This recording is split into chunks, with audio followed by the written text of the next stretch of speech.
हम अध्याय 3 तत्वों का वर्गीकरण एवं गुणों में आवर्तिता के भाग 1 में तत्वों का वर्गीकरण क्यों आवश्यक है, आवर्त सारणी की उत्पत्ति का आधार क्या है, आधुनिक आवर्त नियम आदि की जानकारी प्राप्त करेंगे। आइए तो देखते हैं कि हम आज के इस वीडियो में किन किन उपशीर्षकों को कवर करेंगे। तत्वों का वर्गीकरण क्यों आवश्यक है, आवर्त सारणी की उत्पत्ति का आधार क्या है, आधुनिक आवर्त नियम तथा आवर्त सारणी का वर्तमान स्वरूप हमको किस प्रकार प्राप्त हुआ, 100 से अधिक परमाणु क्रमांक वाले तत्वों का हम नामकरण किस प्रकार करने लगे। हमने इसके लिए कौन सा माध्यम चुना, जो कि IUPAC है। IUPAC के द्वारा हम 100 से अधिक तत्वों का नामकरण करते हैं। तत्वों के इलेक्ट्रॉनिक विन्यास तथा आवर्त सारणी में किस प्रकार का संबंध है, ये भी हम समझेंगे। और 3.6 है इलेक्ट्रॉनिक विन्यास तथा तत्वों के प्रकार।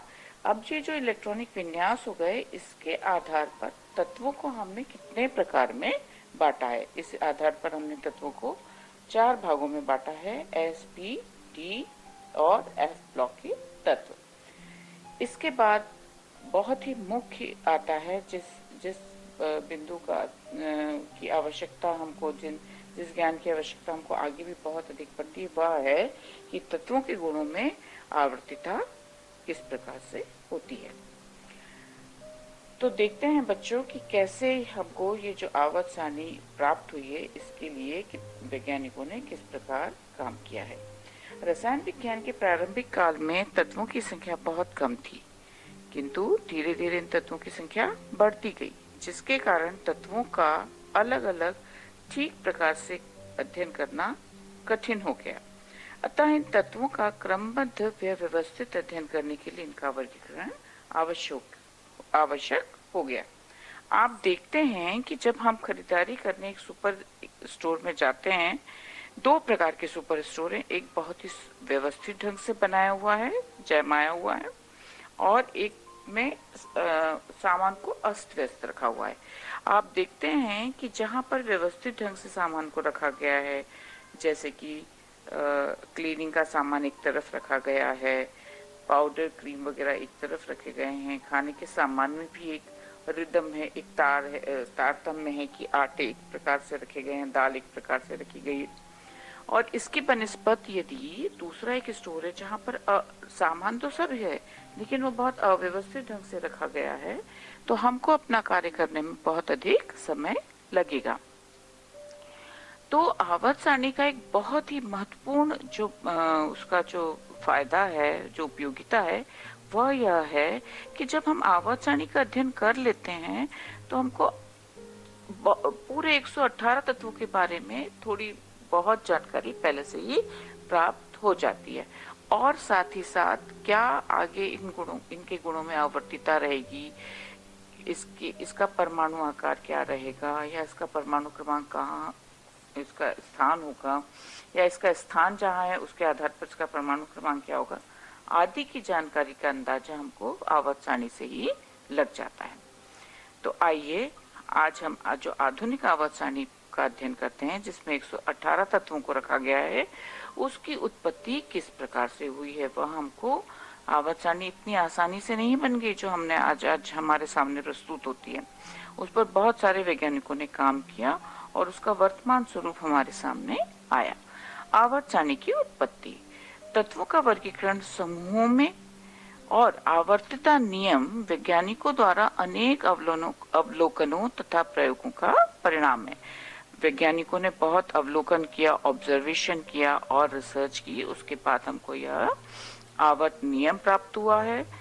एक आवर्त नियम आप आगे जाकर के समझेंगे, और इसके साथ हमको यह आवर्त सारणी प्राप्त हुई है।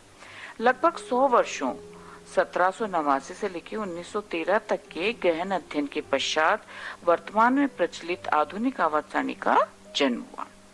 इसमें सबसे प्रमुख जो 2 वैज्ञानिकों ने जो कंसेप्ट हमको मिलते हैं, वह जो अभी तक पहचाने जाते समझे जाते हैं, वह है डोबेराइनर का त्रिक और न्यूलैंड के अष्टक का नियम। ये प्रमुख है। डोबेराइनर का त्रिक, जॉन वोल्फगैंग डोबेराइनर ने सन 1829 में समान गुण वाले तीन तीन तत्वों को उनके परमाणु भार के बढ़ते क्रम में व्यवस्थित किया। तीन तीन तत्वों का ग्रुप बनाया और उनके बढ़ते हुए परमाणु बढ़ते हुए परमाणु भारों के क्रम में उनको व्यवस्थित किया। डोबेराइनर के अनुसार मध्य के तत्व का परमाणु भार शेष तत्वों के परमाणु भार का औसत मान था। तीन का ग्रुप था, अगल बगल के तत्वों का जो परमाणु भार है उनको जोड़ेंगे और उसको डिवाइडेड बाय 2 करेंगे तो हमको बीच के तत्व का परमाणु भार ज्ञात हो जाएगा। यहाँ एक एग्जाम्पल दिया हुआ है लिथियम, बेरिलियम और बोरॉन का। लिथियम Li, बेरिलियम Be और बोरॉन B। परमाणु भार है लिथियम का 7 AMU, बेरिलियम का 9 AMU और बोरॉन का है 11 AMU। हम 11 और 7 को जोड़ेंगे, डिवाइडेड बाय 2 करेंगे तो 9 आएगा, जो कि बेरिलियम का एटॉमिक वेट होता है। न्यूलैंड के अष्टक का नियम। इसके बाद एक और वैज्ञानिक ने बहुत अच्छा काम किया और उससे बहुत एक गति मिल गई, आवर्त सारणी के वर्गीकरण के लिए गति मिल गई। जॉन अलेक्जेंडर रेना न्यूलैंड ने सन 1863 में तत्वों को उनके परमाणु भार के क्रम में व्यवस्थित किया। न्यूलैंड का नियम है कि जब तत्वों को उनके बढ़ते हुए परमाणु भार के अनुसार क्रमबद्ध करेंगे तो प्रत्येक 8वें तत्व का भौतिक व रासायनिक गुण प्रथम तत्व के समान होगा। मतलब हर 8वां तत्व जो है वह प्रथम तत्व के समान होगा और 8-8 का उन्होंने समूह बनाया। जैसे संगीत में 8वां स्वर प्रथम स्वर के समान होता है, सा रे ग म प ध नि सा। और यहाँ पर हमने नीचे लिखे हुए तत्वों के नाम है lithium, beryllium, boron, carbon, nitrogen, oxygen, fluorine. और जो 8वां तत्व है वो है सोडियम Na। अब Na को हम देखिए Li के नीचे लिखा हुआ है, तो यहाँ पर हम ये अपेक्षा रखते हैं और उन्होंने पाया भी कि लिथियम और सोडियम के गुण में काफी कुछ समानता थी। न्यूलैंड के अष्टक के नियम की जो कमियां थी वह क्या थी? अनेक तत्वों के परमाणु भार सही नहीं थे और कई तत्वों के परमाणु भार ज्ञात भी नहीं थे, तो अब उनको रखना बहुत मुश्किल था अष्टक नियम के आधार पर। इसके साथ साथ निष्क्रिय गैसों की खोज के बाद यह पाया कि 8वें तत्व के स्थान के बजाय 9वें तत्व के गुण प्रथम तत्व के समान हो रहे हैं। तो उन्होंने कहा भाई अष्टक नियम बोल रहे हैं और तत्व तो 9वां मिल रहा है। तो इस बात को लोगों ने मतलब दूसरे वैज्ञानिक और काफी इस तरह से चर्चाएं होती हैं और उसको फिर डिस्कार्ड कर देते हैं, उसको मना कर देते हैं कि भाई ये तो ठीक नहीं है। अब इसके बाद आता है मैनलिफ का आवर्त नियम। डामित्री इनोविच ने मैनलिफ ने लोथर मेयर के वक्र के बाद ये जो न्यूलैंड के अष्टक नियम के बाद एक और वैज्ञानिक ने काम किया था, वो थे लोथर मेयर का वक्र। आपको किताबों में देखने को मिलेगा, एक ग्राफ टाइप बना हुआ है ना। तो उसके वक्र के बाद एक आवर्त नियम दिया, वह था तत्वों के भौतिक और रासायनिक गुण उनके परमाणु भारों के आवर्ती फलन होते हैं। आवर्ती फलन का मतलब क्या है? उसमें एक पीरियडिसिटी होती है, एक क्रमबद्धता होती है। तो मैनलिफ की आवर्त सारणी की अब हम विशेषताएं देखते हैं क्या है। सबसे पहले था कि तत्वों का व्यवस्थित अध्ययन। आवर्त नियम की सहायता से ज्ञात 63 तत्वों को बढ़ते हुए परमाणु भार के क्रम में एक आवर्त सारणी में उन्होंने श्रृंखलाबद्ध किया। इसके साथ ही साथ जो मैनलिफ की आवर्त सारणी थी उसमें कैसे उन्होंने बनाया था उसको, तो उसमें 2 चीजें प्रमुख थी, एक थे आवर्त और एक थे वर्ग। जैसे जब आप अपने स्कूल में आते हो, एडमिशन लेते हो, तो सबसे पहले महत्वपूर्ण होती है कक्षा और उसके साथ साथ उसका सेक्शन। तो ये आवर्त मतलब किस आप 1 2 3 4 5 6 7 7 आवर्त थे इसमें, और इसमें वर्ग जो थे वह भी 7 थे, लेकिन प्रत्येक वर्ग को AB में डिवाइड किया गया था और इसके अतिरिक्त एक 8वां वर्ग भी वहां मौजूद था। संदेहपूर्ण परमाणु भारों में, परमाणु द्रव्यमानों में उसके द्वारा सुधार हुआ और इसके साथ साथ मैनलिफ की आवर्त सारणी के द्वारा हमको कई नए तत्वों का अंदाज लगा कि अरे यहाँ पर ये 43 नंबर का बच्चा जैसे क्लास में होता है कि मिसिंग है, तो वो कौन होगा, कहाँ होगा, उसका एडमिशन किस जगह हुआ है, क्या वो टीसी लेके चला गया, ऐसे सब हम जानकारी प्राप्त करते हैं। उसी प्रकार वैज्ञानिकों ने किया कि अरे यहाँ पर कोई यदि ऐसा है कि 43 नंबर मिसिंग है तो इसका मतलब ऐसा भी कोई तत्व होगा जिसका परमाणु भार 43 आना चाहिए। तो इस आधार पर उन्होंने रिसर्च की और उनको वो तत्व मिले। अब हम आते हैं आगे कि वहां पर तत्वों को उन्होंने किस प्रकार से वर्गीकृत किया था, मतलब क्या क्या नाम दिया था। तो उन्होंने तत्वों को प्रारूपी या प्रतिनिधि तत्व कहा था, सामान्य तत्व कहा था, और एक और वर्ड यूज किया था, संक्रमण तत्व। संक्रमण जैसे संक्रमण तत्व से आजकल आप संक्रमण शब्द से आजकल आप बड़े मतलब जागरूक होंगे कि संक्रमण मतलब कोई भी चीज बीच में आ जाना, है ना। तो ये संक्रमण तत्व क्या है ये हम आगे को समझेंगे। मैनलीफ की आवर्त सारणी में जो दोष थे वह क्या रह गए। भाई इतना काम करने के बाद भी मैनलीफ की आवर्त सारणी में कुछ न कुछ दोष रह गए। वो क्या थे? समस्थानिकों का स्थान। समस्थानिकों को सारणी में पृथक पृथक स्थान दिया जाना चाहिए। अब समस्थानिक क्या होते हैं? आपको पता होगा कि वे तत्व जिनके परमाणु क्रमांक जो होते हैं वह समान होते हैं, लेकिन परमाणु भार जो होते हैं वह भिन्न भिन्न होते हैं। परमाणु भार में भिन्नता क्यों होती है? परमाणु भार में भिन्नता का कारण होता है न्यूट्रॉन की संख्या में अंतर होने के कारण।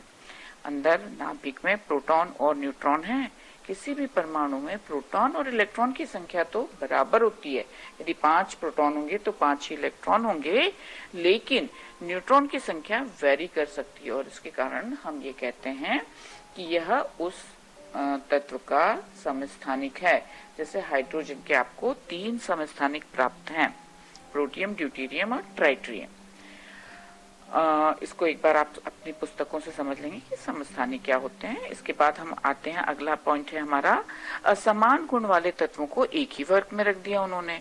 जैसे कि एक उदाहरण है कि प्रथम समूह में जो होती हैं वो उनमें उन धातुओं को उन्होंने क्षार कहा था। क्षार धातु बेस धातु। तो Li, सोडियम और पोटेशियम ये जो है क्षार धातु हैं, और इसके साथ साथ उन्होंने जो फर्स्ट ए था ये एक्चुअली, तो फर्स्ट ए के साथ उन्होंने एक फर्स्ट बी भी रखा था और उसको एक ही कॉलम में मिला दिया था। तो वो जो थी दूसरी जो धातुएं थी वह थी कॉपर, Ag और Au। ये जो है सिक्का धातुएं कहलाती थी। ये क्या कहलाती थी? सिक्का धातुएं। तो इनको एक ही कॉलम में रखा, हालांकि ये ए और बी में डिवाइडेड थे। ये फर्स्ट ए की हैं और वो फर्स्ट बी के हैं। तीसरा जो हमारा अवगुण या उसमें कमी रह गई थी वह है समान गुण वाले तत्वों को भिन्न भिन्न समूहों में रख दिया। Ag जो सिल्वर है तथा टेलुरियम के गुण समान होते हुए भी उनको अलग अलग समूह में रखा। इसके साथ साथ एक समस्या थी कि हाइड्रोजन का स्थान निश्चित नहीं हो पा रहा था। क्यों?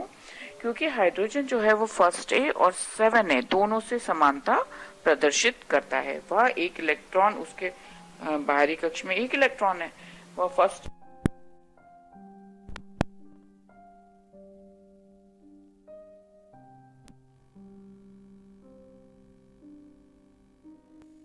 समूह और इसमें बनाया गया और वो कौन सा समूह था? शून्य समूह। और उसको कहाँ रखें, ये इस तरह से समस्या आई। अब उसके बाद एक हमको अब जो आवर्त सारणी मिलती है, आधुनिक आवर्त सारणी, और उसका वो जो वर्तमान स्वरूप है उसको हम समझेंगे क्या है वो।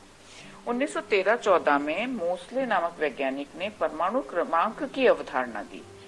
उधर जब आप देखोगे, जब आपने परमाणु संरचना का चैप्टर पढ़ा था तो वहां पर भी बड़े काम हो रहे थे, है ना, कि परमाणु क्रमांक कैसे ज्ञात करेंगे या परमाणु भार कैसे कैलकुलेट करेंगे। तो परमाणु क्रमांक के बारे में हमको ये पता चल गया कि प्रोटॉनों की संख्या, नाभिक में उपस्थित प्रोटॉनों की संख्या से हम किसी भी तत्व का परमाणु क्रमांक निर्धारित करते हैं। अब मोसले ने वही परमाणु क्रमांक उठाया और उसके आधार पर एक नियम दिया। बिल्कुल थोड़ा सा उन्होंने मैनलीफ की आवर्त नियम का आधार लिया और थोड़ा उन्होंने उधर एटॉमिक स्ट्रक्चर में परमाणु क्रमांक का आधार लिया। तत्वों के भौतिक व रासायनिक गुण उनके परमाणु क्रमांक के आवर्ती फलन होते हैं। यहाँ ध्यान देंगे, मैनलीफ का आवर्त नियम है वह है परमाणु भार पर आधारित, और यह है परमाणु क्रमांक पर आधारित। दोनों ही प्रॉपर्टी परमाणु को ही बिलोंग करती है। यहाँ पर क्रमांक की बात कर रहे हैं, वहां पर हम भार की बात कर रहे हैं। अब क्रमांक और भार में देखो अंतर फिर से समझ लो कि नाभिक में उपस्थित प्रोटॉन और न्यूट्रॉन की संख्या को यदि हम जोड़ दें तो क्या आ जाएगा? परमाणु भार।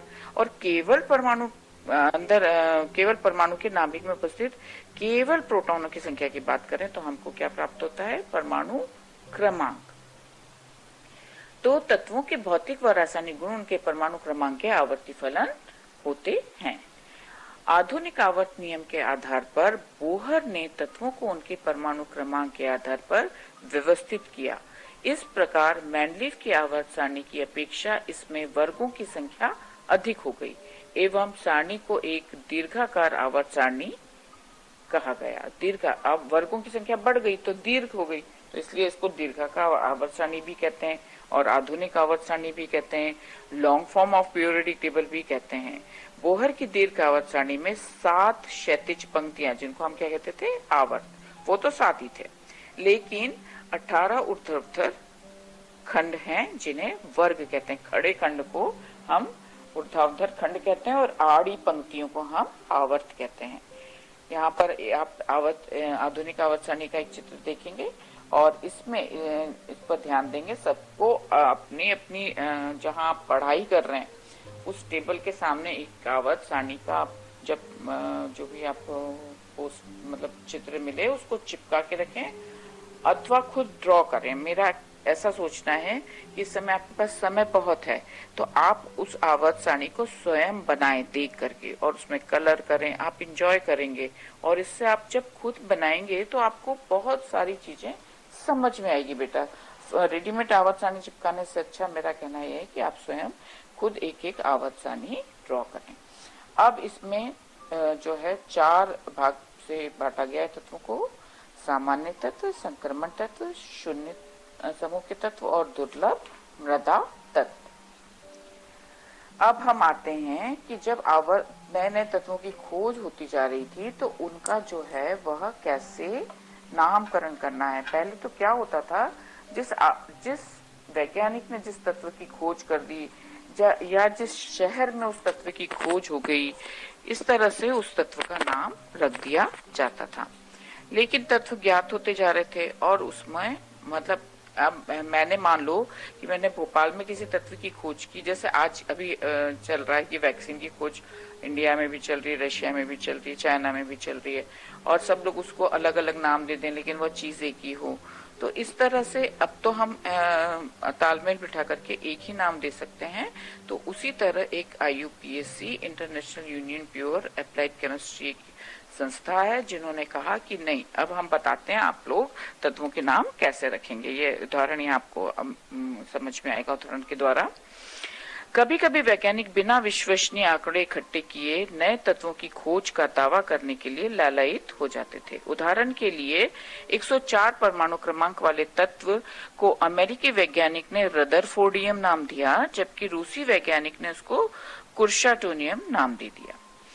अब इस प्रकार की कठिनाई को दूर करने के लिए IUPAC ने सुझाव दिया कि जब तक कि तत्व की खोज सिद्ध न हो जाए तब तक उसको एक अस्थायी नाम दिया जाएगा, जिसके लिए एक संकेतन प्रणाली का उपयोग किया जाएगा। तत्वों के IUPAC नाम हेतु संकेतन प्रणाली ये आपके सामने सारणी 3.4 है, इसमें आप ध्यान देंगे और मैं अब आपको एक उदाहरण द्वारा बताती हूँ कि कैसे इस अस्थायी को नाम दिया जाता है। मान लो कि ये जो 104 जो तत्व था जिसका परमाणु क्रमांक 104 था, उसका नाम कैसे निर्धारित करेंगे। एक जो है उसके लिए UN अन बोलते हैं, 0 के लिए NIL नील बोलते हैं और 4 के लिए क्वाड बोलते हैं। अतः यूनी अन नील क्वाड हुआ, इसका नाम क्या हुआ? अन नील क्वाड। और अंत में EM जोड़ देते हैं, IUM, तो इसका नाम हो गया अनिल क्वाडियम, है ना। ठीक है, अब ये एक सारणी का अवलोकन आप और करेंगे और इसके बाद मैं आपको एक प्रश्न और समझाती हूँ कि 120 परमाणु क्रमांक वाले तत्व का IUPAC नेम हम किस प्रकार से ज्ञात करेंगे। सारणी 3.4 के अनुसार 1 के लिए UN अन, 2 के लिए BI मतलब बाय 2 और 0 के लिए अभी हमने ऊपर देखा था निल बोलते हैं, NIL। तो इसका अब हम इसको सीक्वेंस में बिठाएंगे, अन बाय निल फिर EM IUM। इसका प्रतीक होगा UBN, इसका प्रतीक क्या होगा? UBN। अब तत्वों के इलेक्ट्रॉनिक विन्यास तथा आवर्त सारणी। तत्वों में आवर्त में इलेक्ट्रॉनिक विन्यास। आवर्त मुख्य ऊर्जा कक्ष के लिए n का मान बताता है, जो है अब आपने वहां उधर क्वांटम नंबर्स पढ़े हुए हैं ना, तो क्वांटम नंबर्स कितने प्रकार के होते हैं? 4 प्रकार के होते हैं। तो वहां पर हम जो देखेंगे मुख्य n जो है वो प्रकृत संख्या, तो ये हमको इसकी संख्या ज्ञात होती है कि तत्व किस आवर्त में बैठा हुआ है। n यदि तत्व प्रथम आवर्त में तो n का मान 1 होगा, यदि तत्व दूसरे आवर्त में है तो n का मान 2 होगा। इस तरह हमको आवर्त जो है वह मुख्य ऊर्जा कक्ष के लिए n का मान बताता है। दूसरा पॉइंट जो है वह है किसी भी आवर्त में तत्वों की संख्या उपलब्ध परमाणु कक्षकों की संख्या से दुगनी होती है। जैसे कक्ष यदि 1 है तो परमाणुओं की संख्या जो तत्वों की संख्या जो होगी वह 2 होगी। यहाँ पर इसका उदाहरण देखिए, ये पूरी एक सारणी बनी हुई है। आवर्त है प्रथम, द्वितीय, तृतीय, चतुर्थ, पंचम, षष्टम और सप्तम। अब n का मान है 1, 2, 3, 4, 5, 6, 7। इन कक्षकों का पुराना नाम जो था वह था K, L, M, N, O, P और Q। और अब इसमें जितने भी उपलब्ध वो हैं कक्ष, तो वह है 1, 4, 4, 9, 9, 16, 16। और जो कक्षक के नाम है वह है पहले वाले में 1s, मतलब ये इस पहले जो पहला आवर्त है उसमें आने वाले तत्वों में उपलब्ध कक्ष कितने होंगे उसकी भी जानकारी हमको इससे प्राप्त हो जा रही है। पहले जो आवर्त है उसमें देखो आप आएगा हाइड्रोजन और हीलियम, तो इसमें कक्ष कौन कौन होंगे? केवल 1s। और जो द्वितीय आवर्त है उसमें कक्ष उसमें जो उसका n का मान कितना है? 2। और इसमें इसका पुराना नाम L है और उपलब्ध कक्ष इसमें 2 दूनी 4 होंगे। और वो कक्षक कौन कौन से होंगे? 1s तो हो गई ऊपर, और इसके बाद इसमें एंट्री होगी 2s, 2px, 2py और 2pz। इसी तरह ये जो पुराने कक्षक हैं ये उपलब्ध रहते हैं और इसके अलावा अतिरिक्त कक्षों की वृद्धि होती जाती है। अब इसके बाद हम आते हैं कि वर्गवार इलेक्ट्रॉनिक विन्यास क्या है। एक ही वर्ग में उपस्थित तत्वों के अंतिम कक्ष में इलेक्ट्रॉनों की संख्या हमेशा समान होती है, और इससे हमको अंदाज लग जाता है कि किस वर्ग में यदि है तो उसके अंतिम कक्ष में इलेक्ट्रॉनों की संख्या क्या होगी। एक ही वर्ग में उपस्थित तत्व गुणधर्म में समानता भी प्रदर्शित करते हैं। यहाँ हम आवर्त और वर्ग की एक हमको ये मतलब एक बहुत सारे उसके फायदे हैं, लेकिन इन 2-3 गुणों के द्वारा हमने ये देखा कि हमको क्या फायदा हो रहा है वर्ग ये हमको ये पता करके कि यदि किस वर्ग में तत्व है तो उसके क्या गुण होंगे और वह किस आवर्त में है तो वह क्या गुण प्रदर्शित करेगा। अब तत्वों के प्रकार देखो, तत्वों के प्रकार गुणों के आधार पर जो वह है वह धातु, अधातु, उपधातु, अक्रिय गैस आदि में हम बांटते हैं। पहले या अभी भी उसी तरह से हम बोलते हैं। यदि हम गुणों के आधार पर देखें तो तत्व धातु है, अधातु है, उपधातु है या वह अक्रिय गैस है। जबकि यदि हम इलेक्ट्रॉनिक विन्यास के आधार पर देखें तो हम इनको बांटते हैं S, P, D और F में। आपने देखा फर्स्ट डे और सेकेंड डे जो होते हैं वह एस ब्लॉक के तत्व हैं, और ये राइट साइड में जो तत्व हैं यह पी ब्लॉक के तत्व हैं। बीच में हम संक्रमण तत्व बोलते हैं, और नीचे के जो है वह एफ ब्लॉक के तत्व हैं जिनको हम दुर्लभ मृदा तत्व कहते हैं या आंतरिक संक्रमण तत्व भी कहते हैं।